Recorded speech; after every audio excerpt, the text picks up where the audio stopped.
Hey, happy Wednesday. Happy Wednesday. Wednesday. Happy Wednesday, gems and gents. Welcome to another episode of the Hustle and Shine podcast. I am your co host, Natima Sheree, Queen Pen. It's your girl Mel V, the MV pen. And I'm Tiffany Mathias, the one true Phoenix. Welcome, everybody. Welcome. Welcome. It is April. Happy new month. Hopefully, y'all didn't have to deal with a lot of shenanigans yesterday on April Fool's Day. I'm like, really? In our 40s, we still doing this? Why? Why? I don't want to be pranked. I don't want you to hit me up with a scary, you know what I'm saying, update only to tell me April Fools, I'm gonna punch you in your face at Christmas now because that's crazy. So That's when I be like, April Fools, I don't care. Look, like, don't play with me like that. Don't play with me like that. But nevertheless, we are surely excited about this new month because the birthstone of April is, in fact, a diamond. And we wear diamonds. It is Wednesday, and on Wednesdays, we wear diamonds. And of course, this is the release month of our annual anthologies. And so we are super excited about our impending anthology, Audacity. And we'll get into that in just a minute. We'll tell you a little bit more about tonight's show topic, but we're going to give you a few minutes to go ahead and invite somebody to the show, invite them to the platform. Y'all go ahead, go share the live. Go share the live. I'm doing it right now. And like, y'all see me looking down. That's what I'm doing right now. Yeah, I'm me too. sending the link. Listen, again, if you know somebody who needs to be up in here, you know who be in here with us. You know who's somebody who might need to be new to the collective. Yes. Tag them, share, like, share, comment, and subscribe. Yes, please. Thank you. Go ahead and get some new get some new gems and gents up in here. But while they're doing that, while we, give them a few minutes to invite some folks to the platform, how was your week? How was your weekend? Tiffany was sending you so much love yesterday, celebrating the Yesterday was homegoing. not a fool. Yeah, it was not. Indeed not. Yeah. Yeah. Yesterday was absolutely beautiful. For those of you who don't know, my twin, with the air quotes, my brother Mark, joined us as an ancestor. And yesterday was his homegoing service, and it was absolutely one of the most beautiful homegoing services I have ever been to. My brother was part of a motorcycle club. And when I tell you there were 50 bikes lined up outside the funeral home when I pulled up, these men and women from different clubs came through because my brother was so loved and so adored. And then the funeral procession after the services proceeded to take over one of the highways in Long Island as we got a escort to the cemetery. And when I say escort, these bikers controlled the highway. They were not letting you into the funeral line. If you drive in New York, people do not care about blinking hazards and funeral tags. Like, they will cut in to get on and off, and these bikers were not playing with these people. And then I saw one of the most beautiful things ever. These grown men by hand put the dirt over my brother's casket before the crypt was sealed. And so it was just amazing. And then the family, like, family on top of family. I was trying to explain to my daughters, there was a cousin picture taken, and there were about 30 kids. And when I say kids, I mean from a 8-month-old baby up to like almost like a 40-year-old woman in these pictures. And it was like, Mom, I know like 8 people in this picture. How are they my cousins? And so I started explaining to her. She says, you're going to have to do this with a tree and a map, like, because it doesn't make sense. And that's why, for us people of color, Black people, once you're not a sibling, you're just a cousin. It doesn't matter. You're either a cousin, or you could be a cousin but be older by like a certain like bracket. You're an auntie. It doesn't matter that. Pretty much. So thank you all all the love, the condolences, the flowers, the love wish, the well wishes, the love that was received. We accept it all. Thank you, Natima and crew, the Diamond Writers. The flowers were beautiful. So thank you. You're so welcome. It's our pleasure, Phoenix. You know we adore you here. And so any family of yours is extended diamond family of ours. And so we, of course, we're praying for you and your family, sending good vibes, love, and prayers of comfort. But I'm so glad that his home going I wanted to call yesterday. I said, but she's likely with family. So I'm gonna go ahead and leave her. I'm gonna leave her alone. Yes, yes. And so if y'all know me, y'all know my story. I have two dads. One has already passed on to be an ancestor. My dad, he's my bio dad, but my other dad, this is my brother through him.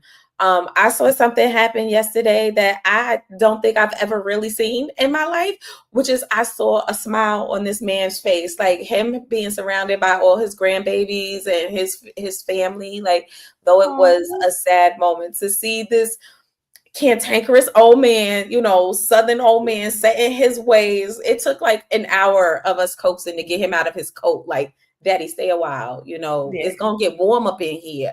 Yeah. He's like, it's gonna make y'all happy and leave me alone. I'm gonna take it off, but don't move it too far from me.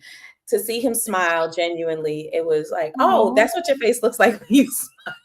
That's amazing. That's amazing. Listen, we're gonna have a whole show on black men and them not smiling often. We gonna talk Right. about that. Because We they gonna always talk about us women having RBF, right? But what do the black men have? What do the men have?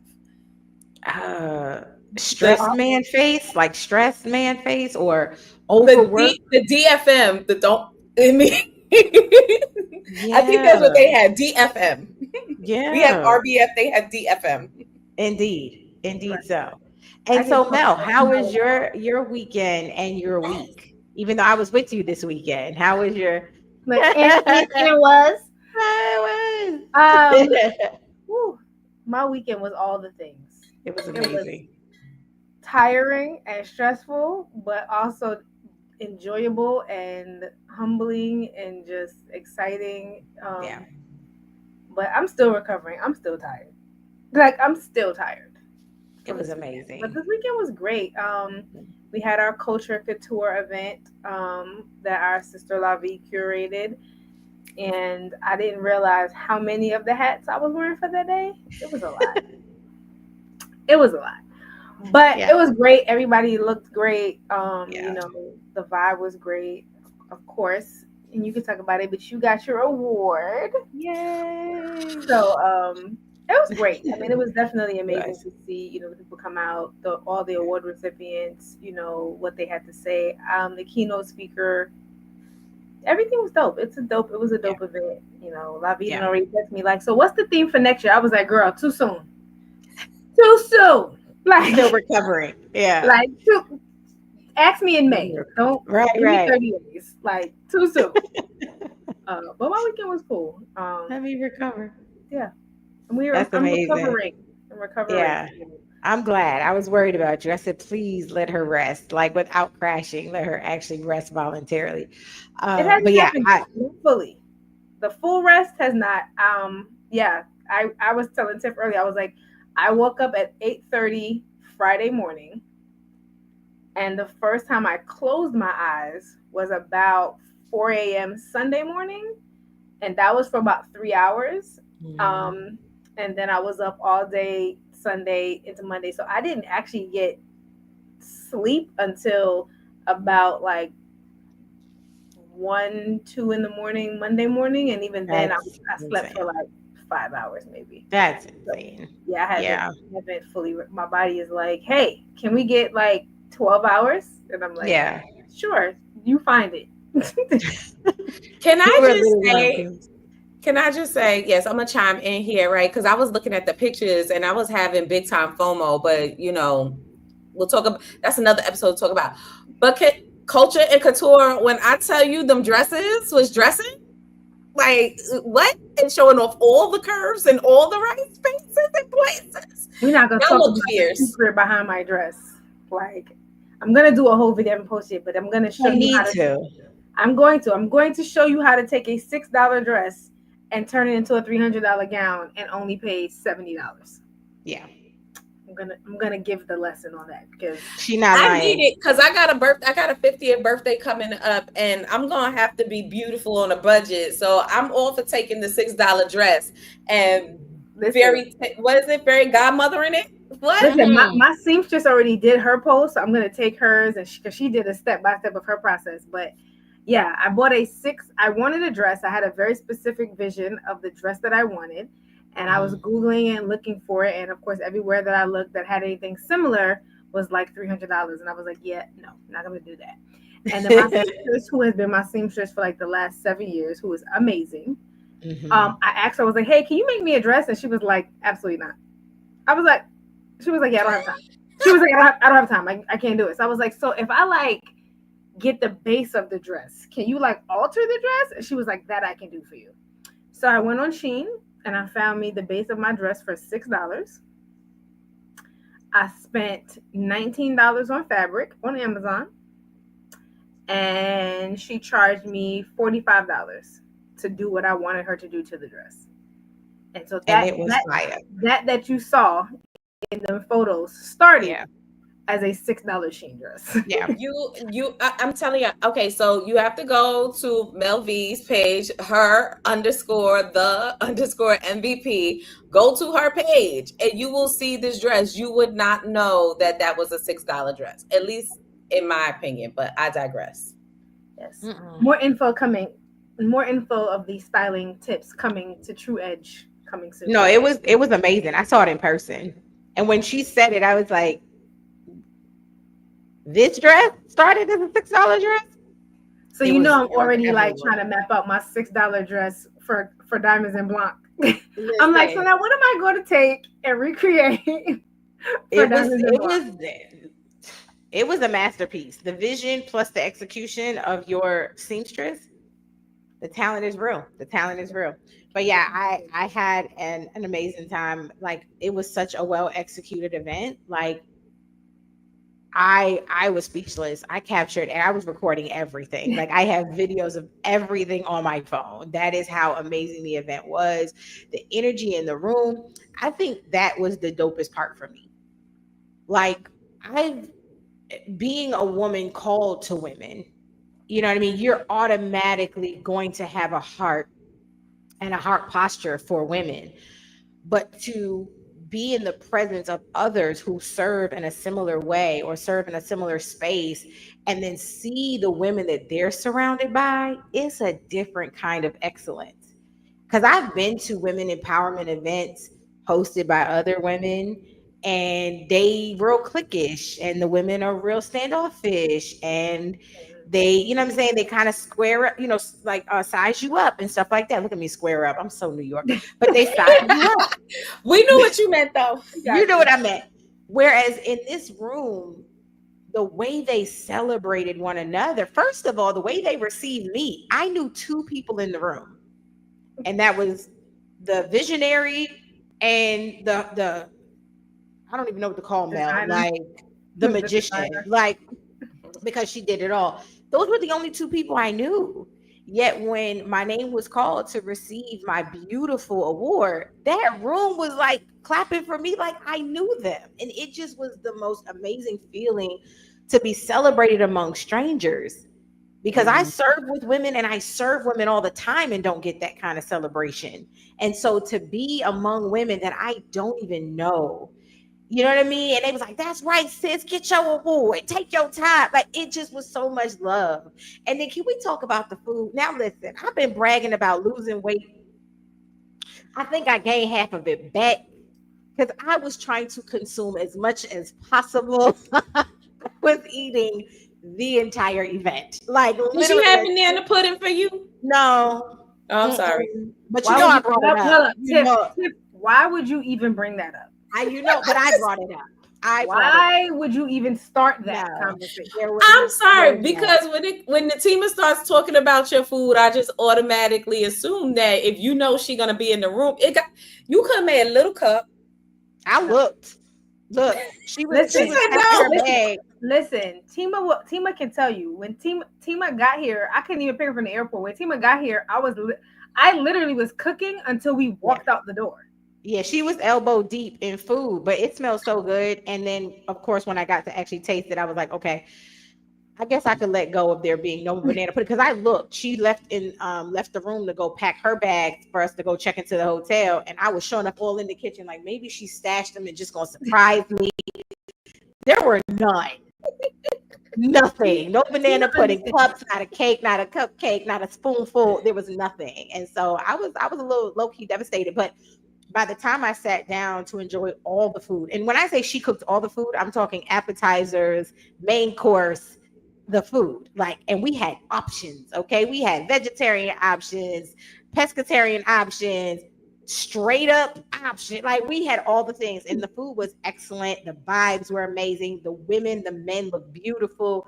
The room, it was such a dope event. It was such a dope event. And I was just like, yeah, these are the kind of people I want to be around. These are the kind of people I want to celebrate and do life with. And so shout out to La Vie, the amazing La Vie. And then she sang and blessed us with the vocals. So I of course recorded all of that. Because y'all know I love me some La Vie. Her voice is just amazing. But it was a really, really dope event. All right. We literally gave y'all close to 20 minutes, okay, talking about our weekends and talking about our week. And so that was plenty of time for you to get in here and to invite people to this episode. Tonight, we're talking all about audacious behavior. Tonight's topic is audacious behavior. Now, of course, you all know we have a new book coming out called Audacity. And so we thought that for the month of April, we should really stick to topics that support that theme, that are on trend and on par and relevant. Y'all know all the words that would support audacious living or audacity. And so I'm going to define audacity for you. And then Mel is going to define audacious for you. And then we're going to jump into the first subtopic. So you have just a few more minutes to go share this live, tag some folks in the comments, invite some people to get in here so that they can learn how to live an audacious and colorful life. So, first of all, the word audacity has two definitions. We like that. We like when there are options. The first one is the first definition is a willingness to take bold risks. Now, that, of course, is the audacity that we identify as. The second one is rude or disrespectful behavior, impudence. Okay. So again, we're gonna lean on definition one. However, we are gonna address definition two when we refer to people who are audacious as rude or disrespectful. And we're gonna kind of offer a perspective and an angle that may make you think like, maybe I shouldn't use audacity in a negative way when referring to people who are free thinkers and who are audacious enough to live life on their own terms. All right, Mel, hit us with that second definition. So audacious, obviously, also has a negative and a positive definition. So the negative connotation is someone who is extremely reckless or a lack of respect for rules or conventions. Mm. But positively, it says the word audacious describes someone or something that is very bold and daring, willing to take risks, and often unconventional. Hmm. I love that word, unconventional. Yes, yes. Y'all know how I feel about that. So we have three subtopics, of course, as always. We always prepare for these conversations. We want to make sure that we are offering more than just opinion, but we do have fact because we still believe in fact checking and fact finding. And we also believe in offering multiple perspectives because you may not agree with the Queen Pen, Mel V, or the Phoenix. And so we at least want to give you something to think about. So, with that said, we're going to go ahead and kick off what I think would be a great way to start this conversation is positive audacity. We both just provided you with the positive definitions of audacity. And so we're going to kick it off and talk about that. First thing I want to do though to set up the conversation, when someone does something that's bold or out of the box or out of the norm or something that we just don't appreciate them doing, we often start the conversation when describing their behavior as, and they had the audacity, and y'all know we got to put, You got the okay, all of the stank got to go on it because they had the audacity to do something. And oftentimes it's you're the only one offended by their audacious behavior. So I want to talk about some of the positive ways that we show up in our audacious behavior, or we have the audacity to be us in a positive way. So I'm gonna come to you first, Mel V, because you helped out with the definition, and I'm gonna come to the Phoenix. Talk about that positive. Oh, I'm so New York. Talk about the positive audacity. um I think it's anytime you decide to do or show up in a capacity where someone said you could not. Mm, that's good. So, you know, I know we talk to the men and the women, but I look at it sometimes one as people of color when people try to tell us we can or cannot do something because of the color of our skin, or try to Mm, define the things we should do yeah, because of how we look. So yeah. sometimes you get people that are like really tall and they be like, oh, you should play basketball, and it's like, no, not Hmm. because I'm tall. Like, I'm going to be audacious enough to not play basketball and do something else, and be a doctor or be a lawyer or be something else of substance, not just be defined by my height. Come on. And the same thing for women, going out for positions that Hmm. wouldn't necessarily be aligned for a female, Hmm. or um stepping out in how you wear your hair, what I'm saying, deciding that I'm not going to conform and I'm about to get this mohawk, or make La Vie is great with this because she be having like every week it be a different color, but like just rocking that bald head with her color, like just being, what I'm Hmm. saying, so bold and comfortable in yourself. I think Yeah, the biggest thing about positive audacity is being 100% authentically you, in yeah. spite of what anyone else has to say, think, feel about it. Yes, come on. That's good. Thanks, Mel, for that. Tiff, talk to us about positive audacity. For me, when I think about positive audacity, I think about people who know their self-worth and they do not settle or lower the bar Mm, to meet the expectations of others or accept the expectations of others. I think of people who boldly and unapologetically teach people how to handle them mhm, without being rude. Because a lot of times when you hear someone talk about, teaching someone how to handle them or teaching people how to engage with me, it often comes across very rough and aggressive. mhm, But I think with the positive audacity, there's an understanding of, the saying, you get more flies with honey than you do with vinegar. And mhm. so you get more buy-in to, oh, this is how you want to be treated. It also then leads to the reciprocation of like, if I'm showing up in this positive, uplifting manner with Mhm. someone, then your expectation is for that person to show up in that same positive, uplifting manner to meet Yeah.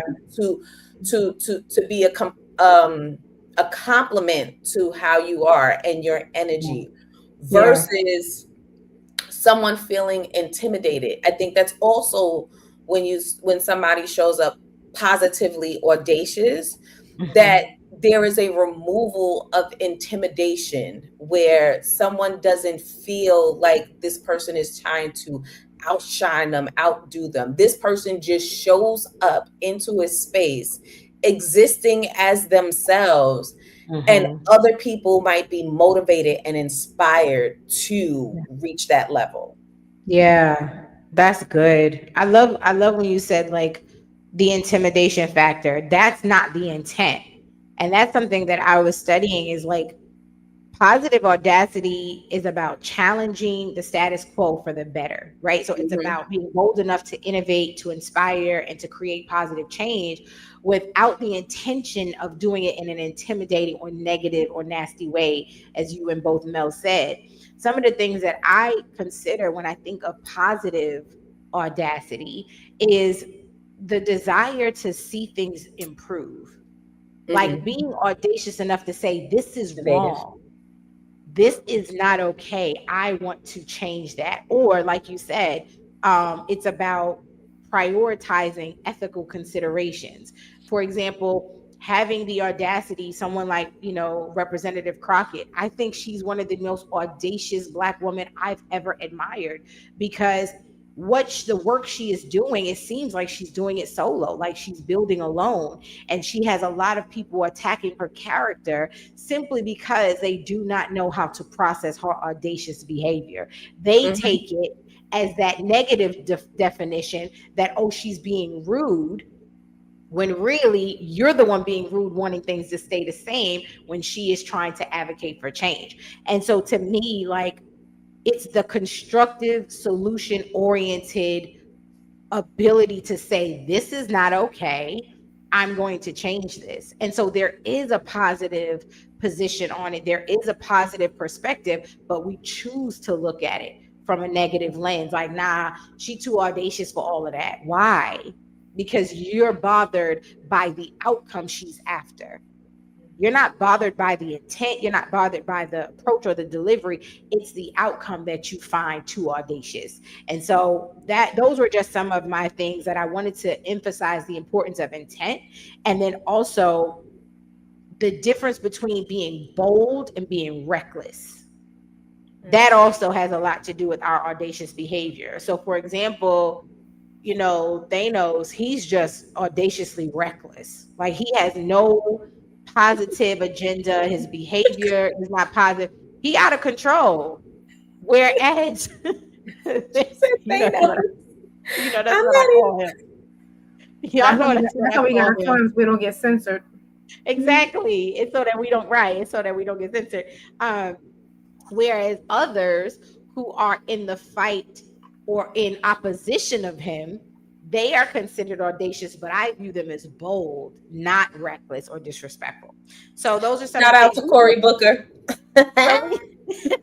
So we'd love to hear from you. We see some of you in the comments. Thanks for joining us tonight. What do you consider to be positive audacity, whether it's on the job, in your community, in your home? I even look at my daughter like, yo, she has this audacious behavior to be herself, and it's very unapologetic. And I think living unapologetically and living audaciously kind of go hand in hand. I think they're at least cousins, if not siblings. They are certainly related in that when you decide to be audacious in your living, you're going to be unapologetic as well. And so, yeah. So anyway, what do y'all have to add to that before we squeeze in our next two subtopics? Okay. I'm gonna say, because I think it might lend to something that we getting ready to discuss. So I'm gonna put pause in my thoughts. Are you sure? Yes, ma'am. Okay. All right. Mel, did you have anything to add to positive audacity before we move forward? I did. The word that came to my mind when you were talking about audacious behavior and how it's viewed, whether it's negative or positive, based on how you show up. Yeah, is conformity. And so I feel like whether it's viewed positively or negatively is based upon your level of willingness to conform to what is considered the appropriate response or action in that form. So a lot of times, because although our actions don't have, ill motives, they don't have, misconstrued ideas, because of our lack or our level of nonconformity, they automatically deem it negative because you're not willing to bend to what the societal norm is. Come on. And so I think for me, the word to be audacious, period, means your willingness to not conform. Yeah. Yeah. I love that. Yeah. That is so good. That is so good. Y'all know I hate conformity, uniforms. I hate it all. Anything that makes us the same makes me sick. So I absolutely love that. And I just want to insert this shameless plug before we move on to our second subtopic. But I want to talk about the audacity that most women in this collective, all the women in this collective have. And when God gave me the name for this next project, or this current and existing project, I wasn't sure. And this is before I've learned to not question what I hear. But at the time, I was still very much like, "You sure about that? Like, I don't know if that title's gonna work." And the more I observed the women, and observed the women who were called to this collective during this particular writing year, that was the only fitting word. That was the only fitting term or label for the way that they were choosing to live their lives. I don't think people really understand the magnitude of storytelling. We see all the time that women show up naked on the internet and they say that they're accepting themselves and loving themselves, but really that is a form of insecurity. That is a form of pride, and it's a form of shame, and shame is pride, and we'll talk about that another time. But I think to live audaciously says, despite what others have done to me, and despite what I may have even caused myself, I am no longer bound by that. I'm no longer held back by that. I'm no longer defined by those choices, those mistakes, that trauma, that abuse, that neglect, that loss. And to me, the only word that can really define a woman like that is audacious, is audacity, the audacity to continue living. To me, that is the greatest declaration of self-love, when you say, I will no longer be defined by what I've been through, but instead I'll use it to empower others. Having the audacity to say, that hurt, that sucked, that was uncomfortable, I can't believe this happened to me. However, and not even but, however, I am going to repurpose this. And to me, that's what audacity is. It's the ability to repurpose your pain. You can't, when people always say, you got to let go of your pain, that's like trying to heal a broken foot and removing it until it heals. Like, it has to stay with you for a while. If you injure a part of your body, you cannot remove it until it heals. It's still attached to you. It's still a part of you, but it's still healing as it's attached to you. Our emotional pain is no different. So to be able to carry the emotional pain and the emotional wounds and still choose to heal, that's freaking audacity. And so I just wanted to bring some real life perspective for those who may be listening to this show live or catching the replay, where they're like, yeah, I really don't see the big deal about audacity. I don't see why Phoenix and Mel V and Queen Pen decided to make it an entire topic for the month, because many of you are not living an audacious life. You're living a life driven by permission from others, validation from others, fear, comfort, discomfort. It's not audacity. And so that's why I wanted to give you true examples of what audacity looks like in action. And so anyway, with that said, either one of you want to add before we move on to audacious faith? Nope, still holding it. Okay, all right. So I'm coming to you first then, Tiff. I don't know which subtopic it falls under, but I'm gonna just call you first for both, and then you decide. Okay. So so we are going to move into our second subtopic called audacious faith. I'm really excited about this one because I think there are so many perspectives we can come from, whether it's entrepreneurship, marriage, parenting, singleness or singlehood, traveling. Having audacious faith is a different kind of faith. Like I think audacious faith and childlike faith are neck and neck. I don't know why Jesus didn't decide to put it in the word, but I believe some of the faith he speaks of in there should have had the word audacious before it. And so anyway, Tiff, I'm coming to you first as promised. You wanted to hold it. Is this where it gets released, or what we doing? What? I'm not sure. I'm not sure, because I done wrote. Y'all know me. I got my pen and my paper. I done wrote something down. It's gonna come into the conversation eventually, But no, not at this particular moment. When preparing for the episode, and you said we were going to be talking about audacious faith, girl, you ever take a comb and run your fingers down the teeth for it to make the little noise? Okay, I love that. That's what it did for me, because yesterday, girl, So yes, the Diamond Riders has a 3 weekly prayer calls, Tuesdays, Thursdays, and Saturday. And I had requested to lead on Tuesday, the morning of my brother's services. And Queen Pen, when you did not know this, you saw the calendar go up and you were like, hey, to the admins, you're like, hey, like, y'all do know what Tuesday is. Like, did you check with her that this was okay? And I responded, this was my request because this was the nourishment that I needed, right? And so I knew that I needed the nourishment. Again, my body was hungry, my soul was hungry, right? It needed the nourishment. Yeah. And so I put myself up there for that. And then in the leading, you know, I'm thinking, okay, I'm doing an okay job, because praying out loud, leading is not necessarily my thing. This is very new to me. And I'm inching towards that finish line, that closeout. And you was like, Tiff, I love you. He is not pleased. He is not pleased with what we are providing him today. And that to me is audacious faith on both yours and mine part, right? It was audacious for me to be bold in saying something that I am not comfortable in normally doing. I am willing to step out on the line and I'm going to try this thing, right? I am going to accept that this is what's calling me and I'm going to answer, right? Mhm. Not knowing which way it's going to go, one way or another, but there's a calling. But then for you to say, that was cute, but we need to try this again. And doing so without saying, you, Tiff, I'm talking to you.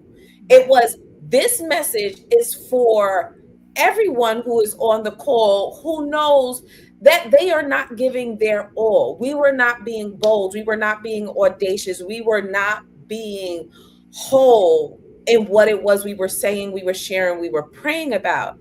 Mhm. And girl, when I tell you, I was like, first offended. Like, I know she not. I know she not. But then it was like, she didn't say Tiffany. She said, I don't know who this is for, but this is the message. And so again, it was like, check, check, check, put that in the back pocket. She might not be talking about you. But as my sister would say, a hit dog will holler. And so it's like, okay, maybe she is talking to me. What about am I doing? If I'm real with myself, is not meeting the expectation.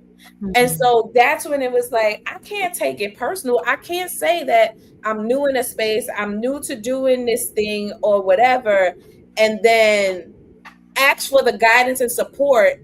And then the guidance and support is being given to me, and then be like, I don't like how the guidance and support is being given to me. It's all audaciousness. Yeah. It Yeah. was both things happening at the same time, where I wanted to be positive. I wanted to take the high road, but then the human in me was taking offense. And then it was like, no, we cannot take offense to being taught, because a student cannot determine how a teacher teaches them a lesson. Yeah. Yeah. So audacious faith just really means being bold in what it is and accepting when, you know, you're being called to the task to be like, yeah, it's time to step up and level up. So Yeah. that's what the audacious faith to me is being like, yeah, we can't stay in any particular spot for too long, because then we're stagnant, and then it's stale, and then it's not of true, you know, essence. It's not real. It now becomes, as you said, just something to, yep, got up, brushed my teeth, washed my face, click, check, I went to prayer call. No, that's not what this is about. It's Right. more than checking off a box on your to-do list. Come on. And I cannot tell you how much I appreciate you saying that. And Melvie, I promise I'm gonna come to you, but I just want to respond to that from a position of context. I was adamant about being disobedient in that moment. I wasn't gonna say nothing. I was like, I ain't about to. I said, I ain't about to have these women on these women on this call mad at me, thinking I have a problem with the way we're praying or anything. But it was so bad because I had held it. He had asked me to say it long before you started ready to close out the call, I was shaking. That's how hard it was to not. My body was shaking and I was bawling, crying because I didn't want to do it. I didn't want to say anything. And when I began to pray even after the call, and I kept asking God, what was it that displeased him? It wasn't the way you prayed or the way Mel prayed or the way Lavi. Nobody's heart was where he wanted it. So we were physically present, but our minds and hearts was everywhere else in our day. That was it. And so I apologized for not getting that part out because I was so overwhelmed by the ask of saying it that I didn't even hear it all to share. Because I think had I given that context and that clarity, people would have been less likely offended, because it wasn't that you didn't say something a certain way. That's not that. I don't believe that's what God desires of us, because there's a lot of people who pray eloquently and they're empty. Their prayers are fruitless. Their prayers are selfish. They're praying for idols, and they're praying for things that God ain't never going to give them because it doesn't align with his will or his word. So it wasn't what was being said or the way it was. Nobody, apparently none of our hearts, and mine included, we were not invested in the prayer call in that moment. And so I just wanted to share that for those of you who are like, what the heck are they talking about? We pray. Join us. Okay, come get you some. Every On Tuesday, Tuesdays, Thursday, Thursdays, and Saturdays. But go ahead, Mel. We Wait, talking on hold on. this I'm thing. sorry, Go ahead. because something else just popped into my head. Boom, right? Yeah. Again, take it. Sorry about making this about yesterday, but before they closed my brother's casket, because the wake was, or the viewing was open casket, of course, right? They called the family up to say their final goodbye. So we're all standing there in a huddle, and my sister is like, can somebody say a prayer for us, right? So we're standing there and she's calling names. She is like, can you do it? Crickets, can you do it? She turns and looks over her shoulder. She says, Tiff, pray for us. I'm like, oh, so I had the practice and the test in the same day. And when I told you, I was like, okay, I was like, okay, I don't know what to say. And then I was reminded of something that Molly taught me before, that when he used to lead teachings, he would get up and the words that would come from his mouth were not his words. And so I just opened my mouth and the words came out. And so to me, I'm going to close off with, again, that was audacious faith, because no, I did not want to. Didn't I just say, I've only had conversations with God. I've never prayed or really exercised or practiced praying out loud.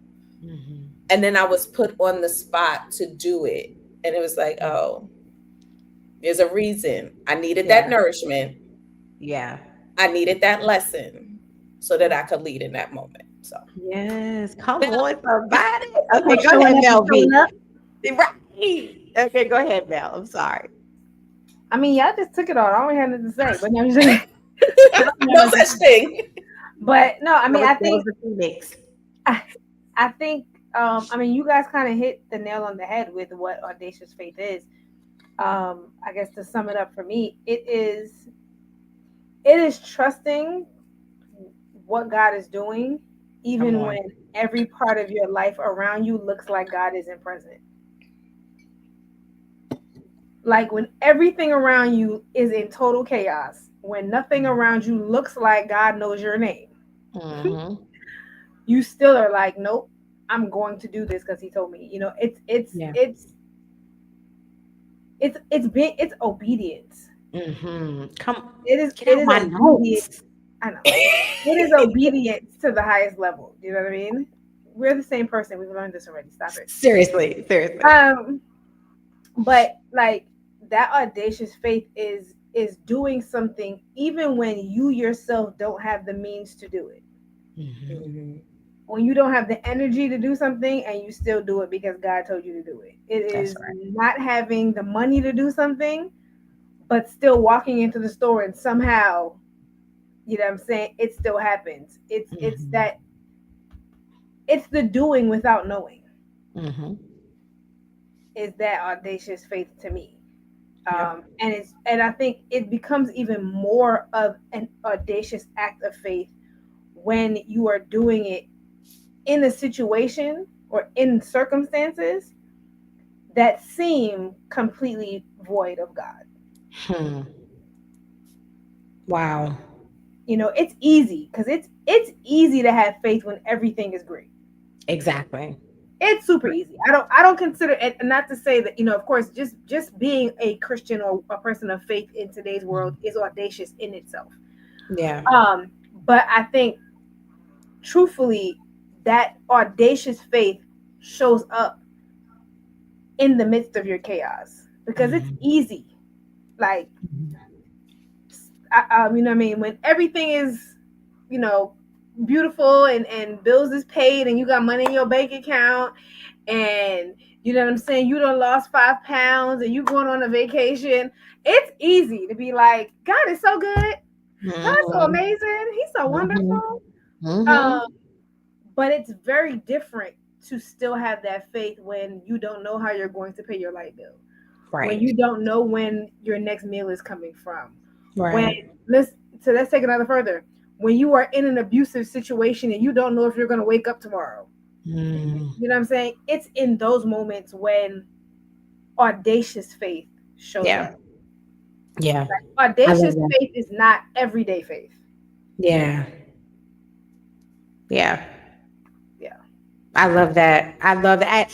And like you said, cause I really think we share a brain, seriously, like a brain, a heart, like seriously, because so much of what you said was in my notes.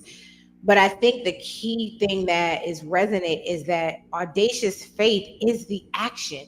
It's that part of scripture that says faith without works is dead. I think that where that works part is, that's where the action is inserted because it goes beyond our passive belief. It's Yep. when we take action and say, God's going to meet me in this moment. I don't know what else is in the moment, but I know that's where God's going to be. And that's why I'm going to head there. To me, it's activating our trust in God. Audacious faith is saying, in the height of COVID, Natima start a women's writing group. Huh? What? I was like, wait, do what? Nobody can come outside. Where are we supposed to do this? And so to me, being able to walk in that moment and begin to build things, not knowing what the heck it was going to be, but applying for the LLC anyway, that's audacious faith. Some other notes I wrote down about audacious faith that I hope inspires someone is that it involves taking risk based on your trust in God, not your trust in the circumstance. Like Mel just so eloquently said, sometimes it's easy to have faith because you can see what the outcome would possibly be. But when you have no clue what the outcome would look like, that is that type of faith that we're talking about, that audacious faith. And it doesn't even have to be anything big like starting a business or moving out of the country, because I know that's something we all on our list to do. Did y'all see how Canada broke? Nope, nope. We ain't talking politics, team up. Bad girl. Um, because I be ready to okay. Y'all know I don't like Thanos. But anyway, and then the last thing I wanted to say is it's about having confidence in the unseen. It's not knowing what's going to happen. Just real truth moment. For those of you who know, I was impacted by a reduction in force on February 5th. So that's almost 2 months ago. I lost my career or my job. I didn't lose my career. I lost my job. And I did not know what was going to happen. I didn't know what the next 2 days, 2 weeks, or 2 months of my life was going to look like. I just knew who was in charge of it. I just knew who was sovereign. I just knew who was in complete control. And so I was like, God, whatever you do, it's going to work out for my good. And that's all I would say. Tiff can testify. She checked on me. You okay, cuzzo? I said, it's going to work out for my good. That was the only that was the only thing I had. I had nothing else. I was like, it's just going to work out for my good because the least of what God is good. So whatever happens, it'll be well. And so every day I would wake up with new innovation, new creativity, new ideas, all these things I wanted to do. And then Mel reached out and said, hey, we want to give you an award. We want to acknowledge you. We want to celebrate the work that you're doing. And I'm like, how the hell am I going to get to Florida? I don't have any extra income right now. I don't have money outside of what I need to maintain my life for me and my daughter. I said, yeah, I don't know if I'm gonna make it. And Mel was like, we're gonna get you here. We don't know how, we don't care. We'll figure it out. You need to be here. And so God began to work all of these things out for my good. I go to Florida, and again, humbly, like counting dollars, like, all right, you can't spend more than this because you got to go home and buy groceries. So you can't be in Florida. Okay. You can't be living in Florida. You got to go and come home. And so I'm on my way home. My flight is delayed by 5.5 hours. I'm sitting in the airport for 2 hours, and then I'm sitting on the plane grounded for 3.5 hours. My time waiting on the plane was longer than the flight. Okay. And I said, God, it's going to work out for my good. I had no extra money to buy food in the airport. I was like, I ain't about to, I don't know what I'm going to do, Lord. So I'm sitting there and I'm talking to this woman, because y'all know I've never met a stranger in my life. So I'm talking to this lady.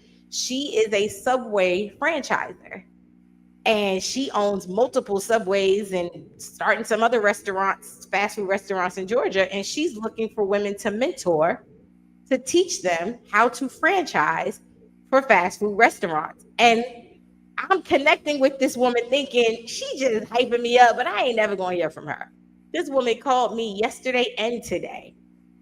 Like, so about our conversation. And I'm like, because God, you be doing things. Like, you just do things. Like, the Lord just does things. And so, anyway, I share all that to say, I never knew just going and trusting, going to Florida and trusting the process would connect me with this woman that now is about to propel me into something I never even considered. I never own a restaurant, own a fast food restaurant at that. I tried Chick-fil-A once a few years ago, but I never considered anything else. And now this is what's in front of me. Now these are the opportunities and the conversations I'm having because I took the trip, because I didn't decline. And shout out to my father, who was not going to allow me to decline. He's like, not only are you going, I'm coming to keep baby girl so that you can go by yourself, because you have to be there. So shout out to the king of my life, my daddy. All right.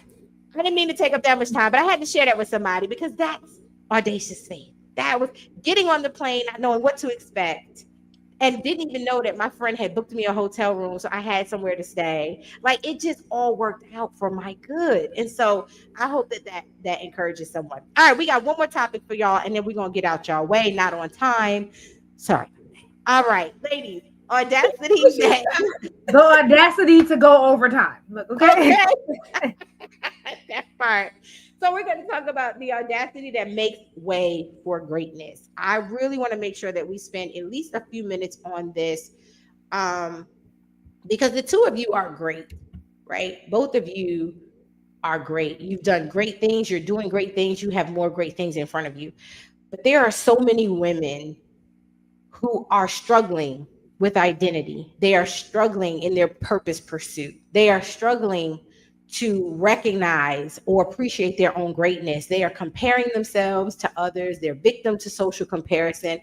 They don't understand what's keeping them from their moment. And it's the lack of audacity.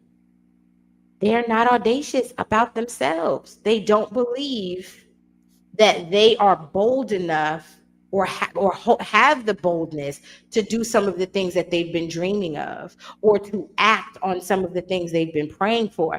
Because a lot of the things we pray for, we waiting on God. God's like, I'm waiting on you.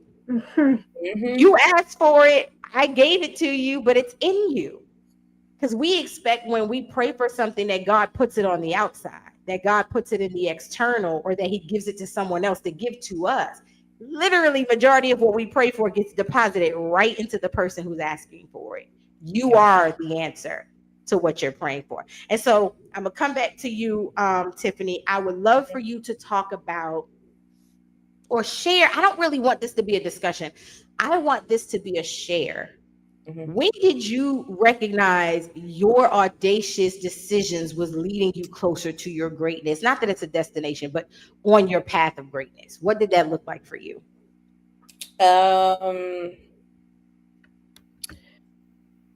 It's a long story. It starts with a broken ankle, being hospitalized for the surgery, and being told to sit still, and an invitation, right? And that led to me participating in a women's rite of passage program. And part of the program is for you to figure out what your purpose is, Mhm. and then to figure out how to be in that purpose, right? Okay. So I've always known there are just certain things about me. I consider myself like a human Swiss Army knife.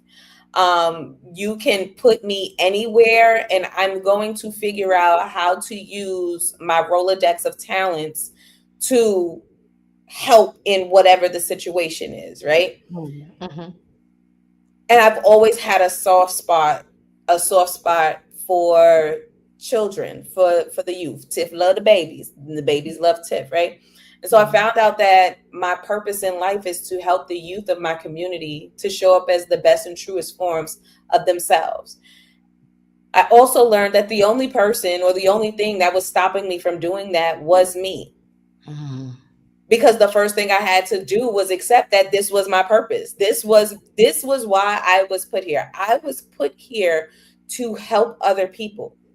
I would Mhm. always say that I went through these difficult things in my life, went down these wrong paths so that my daughters or those younger than me around me wouldn't have to step in my same shitty footprints, right? Mhm. You don't have to step here. I already went here. That's not the way to go.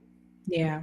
Okay, so if I knew this, why wasn't I doing what I needed to do to effectively keep people or my loved ones from going down this path? Why? Because I was not being audacious enough to be great, right? I Mhm. was, in all honesty, content with just play in the middle, play in the sides of the room. Yes, I'm in the room. I hear everything that was going on, but that's not where my position was. I was never meant to be in the middle of the pack or on the sides. I was meant to be in the front and to be that. And so I was writing down that audacious greatness means being unconventional, being remarkable through your own individual gifts and talents. But the Mhm. first thing you have to do in order to achieve this is get out of your own damn way. Come You have on. to realize that you are the only thing that is stopping you from being great. Even if there are outside forces and extenuating circumstances, it's how you react to those peoples, it's how you react to those places, it's how you react to those things. So it still falls back on you. Yeah. So that's how I got here. That's good. No, that's good. Man, it still falls back on you. Come on, somebody. Come on, Mel V. Tell us your audacity story. You are multi-talented. So I think just the audacity to try and reach all of your gifts is that's a different Um, kind of audacity. But go ahead. who I don't well, see, for me it really, first part, it wasn't a choice Mm, of trying to dive into all of my talents. What happened is that the first step, I think, for me in my audacity to become great was I had to reach a point where I stopped lying to myself. mm, So I knew that something was missing. mhm, I knew that there was something missing that was not fulfilling some part of me. mhm. Um, but I had to stop trying to pretend like that hole wasn't there. Come on. Um, and so, funny enough, like your story, my real journey, like towards this greatness, started with unemployment. Mhm, Um, and it wasn't unemployment like I got fired or anything like that. Honestly, it was really God answering my conversation, mhm. because I knew that I was not happy in the place that I was in, but I kept Yeah. delaying the shift. It was like, oh, by the summertime, I'm gonna, oh, and God was like, oh, yeah, I got your summer. Your summer starts today. Today. Yeah. And I really was just, I was very adamant about my prayer at that time. And literally, it was just, God, I know all the gifts and the talents that you've given me, but I have no idea what to do with them. Mm. I was like, Wow. I've tried pieces of all of them, but something's missing. Mm-hmm. I need you to help me figure out how to put them all together to do whatever it is you've called me to do. Yeah. And I left it at that. Mm-hmm. Um, and in that journey, that process, I think it started with the honesty to myself of realizing that I don't want to do what I'm doing. Yeah. But even bigger than that, I'll plug like my chapter title if it's okay. So my chapter title for Audacity is called The Audacity to be Undefined. Mm-hmm. And so that was my pinnacle moment of this shift, because the reason why I was lying to myself about my level of happiness was because I was allowing other people to define who and what I should be. So what I should be professionally, what I should do, with my career, where I should live, what I Mm-hmm. should do in my relationship, what I should look like. Like I was allowing other people to define me. Mm-hmm.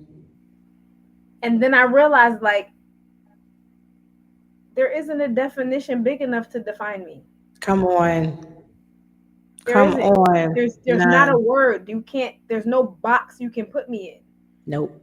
And at that moment, that was where I was like, oh, I'm finna do all of this. Yeah. I don't have to pick one. Nope. And that was my struggle, was that I kept trying to pick a piece of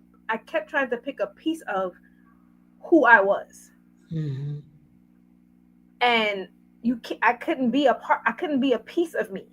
Yeah. And the piece of me was actually the hole that I was trying to fill. I was trying to fill the piece of me. You better come on with that good word right here. Oh, that's a whole word. Okay, sorry. Go ahead. No, Put that's the that thing. on some So merch. like, I think the moment that I decided that there was nothing I couldn't do, Mm-hmm. even if I didn't know how to do it, I was going to learn to do it, and I was going to Yeah. figure it out. And I was going to be who God kept telling me I was, Yes. and not who everybody else kept trying to make me be. Mm-hmm. And that was pretty much it. And God has been moving and shifting. And there's days when I'd be like, I don't even know how I'm doing this, but Man. I'm happy. Even in the most stressful, like crazy moments, Mm-hmm. the piece of me that I kept trying to deny has now become the whole part of me that I've chosen to accept. Mm. That is so good. Somebody need to go ahead and drop that in the comments. Listen, I know y'all are in active listening mode, but y'all should have been releasing some hearts on that. That was major. Like, y'all need to go ahead and put some love on those comments, because I know that resonated with someone. I know that that touched someone. That was, man, that was a bar. That was a bar, Mel. Good Lord. I'm like, and we done. And the benediction has, okay. Um, the only things I wanted to share about audacity that leads to greatness, it is rare, and I want to say it the way I wrote it. Greatness rarely comes from playing it safe. Greatness never shows up in our comfort zone. It is taking audacious moves and making bold decisions that help us to become. I am a huge fan of Shannon Sharp. I watch Club Shay Shay regularly, or listen to it. I don't always get to watch it, but I'm listening in the gym. I'm listening, cleaning the dishes or doing something, right? Um, and I was listening to the interview with Marlon Wayans and Damon Wayans, and they are siblings, right? They are related, they're brothers, they grew up in the same household, same two parents, and yet the perspectives of both of their stories were different. They told the same exact stories, which was their greatness pursuit, but just how different the experience was. And in the moment that I'm listening to Damon tell his story, but recollecting and recalling the things I heard Marlon say about the same story, it let me know that God is big enough to be in the same vicinity and still do it different. And I was just like so blessed because I'm like, literally, their journeys, they have the same story. Keenan did it. Keenan opened doors for us. I wanted to be like Keenan. I wanted to be great. I wanted to be a comedian. Stand up is what I fell in love with. I wanted to act. But the way they told the story, literally, even though the same path, just different perspectives and experiences. And I said, God, that's amazing how even in the same family, in the same household, in the same bloodline, you can achieve something completely different for the people. And so that to me is what faith is. That to me is what our greatness and our audacious our the revelation that audacity gives us in our greatness is you can have a similar beginning. You can have those humble beginnings with legacy endings and your story be fit for you. And that to me is what my greatness and my audacity, how that plays a part. So that's really what I wanted to talk about, how audacity fosters resilience and perseverance. It breaks down barriers and helps you to overcome obstacles, and it creates opportunity.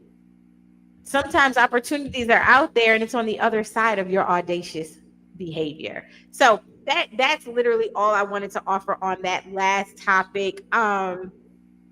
We obviously have to drop a gem and get out the way. Thank you so much to all of you. We see the numbers have remained steady. We really appreciate you allowing us to go over tonight and sticking around in the conversation. We see your comments, your hearts, and your love in the comments. We appreciate you being with us. We are going to drop a gem, share some housekeeping, and then we're going to go and get out your way. So I'm going to come to you first, Tiff, for you to drop a gem for the people.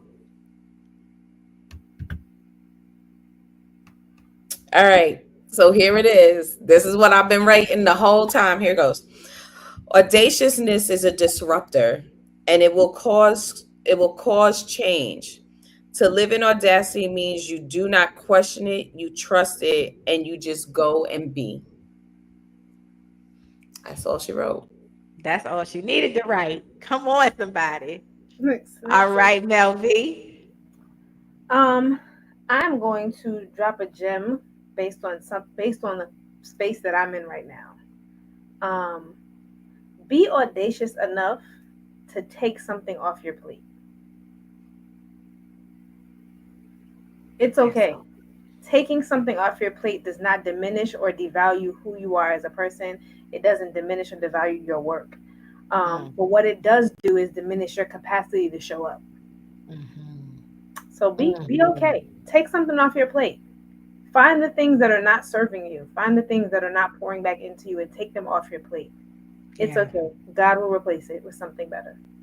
That's right. That you have capacity for. Okay. That you have capacity for. You ain't got to be stressed out and tired for it. Yes. I just have two quick ones. I was torn between the two. And so I was like, God, I'm going to give them both because you gave them to me. But greatness is on the other side of your comfort zone. And audacity is the key to get there. You have to take those bold risks. And the other thing I wanted to share is that audacity is the seed that, when watered with work, is what grows into greatness. There, I know the microwave belief and the YouTube success is, oh, it can happen overnight, and all I got to do is have one viral video. That 30-second bite does not show you the years of content created to have that 30-second bite that went viral. So I apologize for everybody who makes you believe that it only takes a little bit of work to get a lot of result. That is a lie. You have to put in the work. You have to do it. And audacious faith can help you lead to that greatness journey. So that is all that we had tonight. Of course, we have some housekeeping. I'll let you go first, Mel. You always seem to remember everything. I be forgetting it all. So what are some quick housekeeping? Just told you I ain't had no sleep in like 5 days. No.